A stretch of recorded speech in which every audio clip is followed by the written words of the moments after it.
नमस्कार दोस्तों, आप सभी का स्वागत है हमारे चैनल सिलेबस पॉइंट में। और आप लोग ज्यादा से ज्यादा शेयर कीजिए, सब्सक्राइब कीजिए, लाइक कीजिए, क्योंकि आ गए हैं आपके बॉस। ठीक है, और एक नए चैप्टर के साथ पूरा धुआं धुआं कर देंगे। समझ में आया? चलिए, और नया टॉपिक के साथ आते हैं। पहले वाला टॉपिक का वीडियो नहीं देखे हैं तो जाकर देख लीजिएगा प्लेलिस्ट में।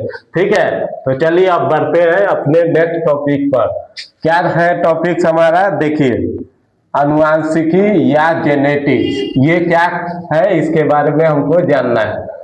जीव विज्ञान की जिस शाखा में अनुवांशिकता एवं विभिन्नता को पढ़ा जाता है उसे अनुवांशिकी कहते हैं। मतलब क्या?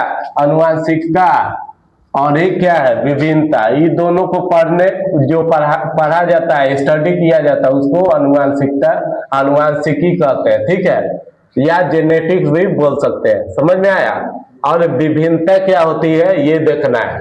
तो विभिन्नता देखिए, विभिन्नता जीव के ऐसे गुण है जो उसे अपने जनकों अथवा उस समुदाय के अन्य जीवों से उसी गुण के आधार पर अलग हो जाना ही विभिन्नता कहलाता है। क्या कहलाता है? विभिन्नता कहलाता है। मान लीजिए दो गैमेट्स मिला तो एक जाइगोट बनता है, और जाइगोट बनने के बाद क्या होगा कि जाइगोट बनने के बाद एक आपका संतान उत्पन्न होगा। संतान उत्पन्न होगा तो वो दोनों से भिन्न होगा।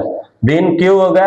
क्योंकि दोनों मिक्सअप हो जाएगा। मिक्स करने के बाद दोनों का गुण एक साथ मिल जाता है। समझ में आया? तो उसमें विभिन्नता हम लोग देखते हैं। चलिए, विभिन्नता जीवों के विकास के लिए अति आवश्यक होता है। विकास के लिए अति आवश्यक क्यों होता है? क्योंकि एनवायरनमेंट के अनुसार ढल सके। एनवायरनमेंट कैसा है उसके अनुसार, उनका बिहेवियर कैसा है उसके अनुसार वो लोग अपने काम कर सके या उनके अनुसार चल सके। समझे? अब चलिए इसके आगे बढ़ते हैं हम लोग।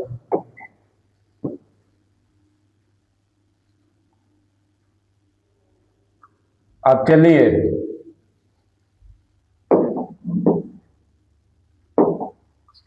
अब है कि विभिन्नता सामान्यतः लैंगिक जन्म से उत्पन्न संतानों में ही स्पष्ट देखी जा सकती है। लैंगिक जन्म मतलब जैसे नर और मादा जब जन्म करते हैं उसके बाद क्या होता है कि एक संतान की उत्पत्ति होती है जो क्या होता है उसमें विभिन्नता पाई जाती है। माँ बाप से विभिन्नता पाई जाएगी। ये नहीं कि पूरा गुण माँ का होगा।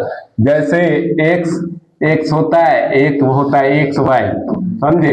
तो ये हुआ आपका मादा का, ये हो गया नर का। ठीक है, और ये जब दोनों मिलेगा तो एक्स एक्स, और ये जब मिलेगा तो एक्स वाई। ठीक है, तो एक्स एक्स होगा तो लड़की होगी, मतलब जी गर्ल। एक्स वाई होगा तो लड़का होगा। समझ में आया? तो ये है आपका। समझ में आया? अब देखिए, विभिन्नता के प्रकार हम लोग देखते हैं कि विभिन्नता दो प्रकार के होते हैं। समझ में आया? पहला होता है जननिक विभिन्नता। तो जननिक विभिन्नता में क्या होती है कि जनन कोशिकाओं में होने वाली परिवर्तन के कारण होने वाली विभिन्नता जननिक विभिन्नता या अनुवांशिक विभिन्नता कहलाती है। समझ में आया? देखिए, जनन कोशिकाओं में अगर विभिन्नता पाई जाती है तो उसको हम लोग जननिक विभिन्नता या अनुवांशिक विभिन्नता कहते हैं। और ये एक पीढ़ी से दूसरे पीढ़ी तक स्थानांतरण होता है। ये विभिन्नताएं एक पीढ़ी से दूसरे पीढ़ी तक स्थानांतरण होती है। समझ में आया? अब चलिए आगे बढ़ते हैं और आगे देखते हैं क्या है।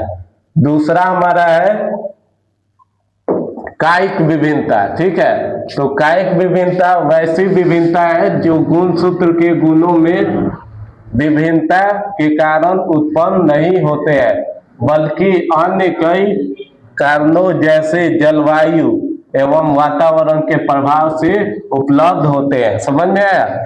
ये था हमारा विभिन्नता के बारे में। जैव विभिन्नता के बारे में हमने बता दिया। उसका टाइप कितना होता है, दो, जन्यक विभिन्नता, कायिक विभिन्नता। और कायिक विभिन्नता में क्या है कि जलवायु और वातावरण के प्रभाव के साथ जीव अपना परिवर्तन करता है, वो बाहरी परिवर्तन हुआ। और जन्यक विभिन्नता आंतरिक परिवर्तन हुआ। तो उम्मीद है आपको ये टॉपिक अच्छा लगा होगा। तो चलिए मिलेंगे नेक्स्ट वीडियो में। जय हिंद, जय भारत।